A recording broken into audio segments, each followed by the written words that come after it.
तो आज जो विजय एटा ओनली फॉर ऑपरेशन सिंदूर आउ किछि नाही सी हम तळे थेले रहिबे से जो कहले 60 सी हमें कहबरु बैट रे मारी देखैबु राति जति बढ़ुची वर्तमान क्रिकेट प्रेमी निश्चित भाव कोटी ना कोटी उत्साह बढ़ी जाइए गोपीनाथ आलोचना करवा वर्तमान विजय होती पुणी भारतीय दल कहा भरोसा करते को भाव में खेल भरोसा करूँ अभिषेक शर्मा और सूर्य कुमार यादव दी जन फेलुअर हेले किंतु फिर भी आगुरी भाभी इंडिया जितब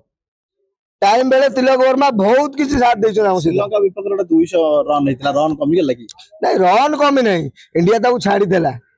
किंतु फिर भी सुपर ओवर आप जानी पारे आ कौन उत्तर दबा किंतु आज जो विजय एटा ओनली फॉर ऑपरेशन सिंदूर आउ किछि नाही ओनली फॉर ऑपरेशन सिंदूर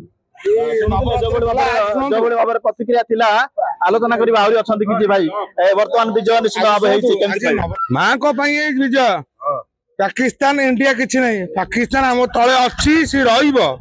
ए विजय होती भारतवासी 140 कोटी लोकंकर विजय ए विजय आमर विजय 140 कोटी लोक सी हम तले थेले रहिबे से जो कहले 60 सी हमें कहबरु बैट रे मारी देखैबु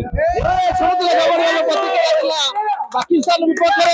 प्रतिक्रिया देखुले चमत्कार प्रतिक्रिया थिला पाकिस्तान को पुणी भारत कोटी ना कोटी चठे पराजय पराजय निश्चित भाव पाकिस्तान स्वीकार करिछि अपेक्षा एशिया कप पर अन्य मैच गुड़िक कौली भाव में भारत सहित पाकिस्तान मैच हो जानी सब भारत पाकिस्तान जो मैच हुए से कटक सहर कोटी ना कोटी चलचंचल हो जाए ए दृश्य आम आपको देखु गोपीनाथपुर क्लब आसंता काली कौली भाव रोचे कटक पूजा मंडप प्रत्येक जिन आम आप सहयोग कर देखू कटक गोपीनाथपुर क्लब बलराम नायक ओडिशा भास्कर।